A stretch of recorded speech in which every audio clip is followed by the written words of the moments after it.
अस्सलाम वालेकुम गाइज, मैं हूं रिजवान और आप देख रहे हैं मेरा YouTube channel journal electronics HVAC। Guys, Haier company का इन्वर्टर रेफ्रिजरेटर आपको नज़र आ रहा है जिसकी में प्रॉब्लम आ गई है कि ये कूलिंग नहीं कर रहा और बिल्कुल काम नहीं कर रहा। तो इसकी कंप्लेन देखने के लिए हम आए हैं, चेक करेंगे कि इसमें क्या प्रॉब्लम है और मुकम्मल आप लोग के साथ शेयर भी करेंगे। उससे पहले गाइज जो हमारे साथ नए हैं उनसे रिक्वेस्ट है कि चैनल को सब्सक्राइब कर लें, बेल आइकन को प्रेस करके ऑल जरूर प्रेस कर लें ताकि हर आने वाली वीडियो का नोटिफिकेशन आप लोग को मिल सके।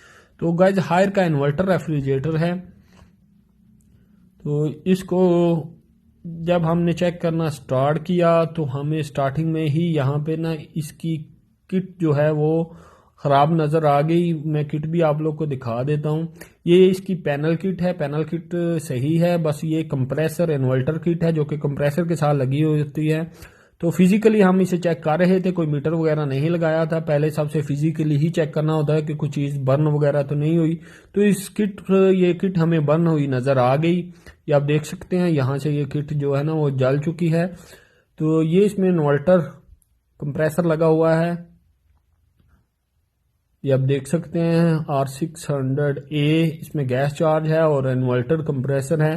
तो ये फिजिकली चेक करने में ही हमें इसकी प्रॉब्लम नज़र आ गई कि इसकी किट जो है वो बर्न हो चुकी है किसी वजह से।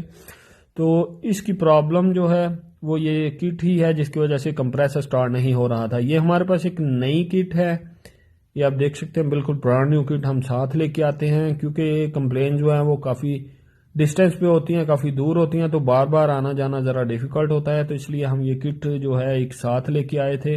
ये हमारे पास किट अवेलेबल होती है नई, तो ये किट हम लगा के और टेस्ट करेंगे कि हमारी जो रेफ्रिजरेटर है वो काम करना स्टार्ट करती है या नहीं। तो गाइज किट हमने लगा दी है कंप्रेसर को और अब इसके ऊपर हम अपना कवर वगैरह लगाएंगे। बहुत सिंपल सी किट है, जस्ट डायरेक्ट ही पिनों के ऊपर लग जाती है। तो किट हमने लगा दी है और ये कवर वगैरह हम लॉक कर देंगे। यहाँ पे इसका एक ही जैक लगता है, बस कोई इतना डिफ़िकल्ट काम नहीं है, जस्ट एक जैक लगा होता है तो वो जैक हम लगा देंगे। और दूसरा पीसी बोर्ड जो डिस्प्ले वाला पीसी बोर्ड है वो भी हमने ओपन किया हुआ था चेकिंग के लिए कि उसमें तो कोई इशू नहीं है, लेकिन उसमें कोई इशू नहीं था तो हमने कंप्लीट जैक वगैरह लगा के बंद कर दिया है। तो अब हम इसको ऑन करके टेस्ट करेंगे कि पीसीबी चेंज करने से, पीसी किट चेंज करने से हमारी रेफ्रिजरेटर जो है वो काम करती है या नहीं। तो गाइज आप देख सकते हैं,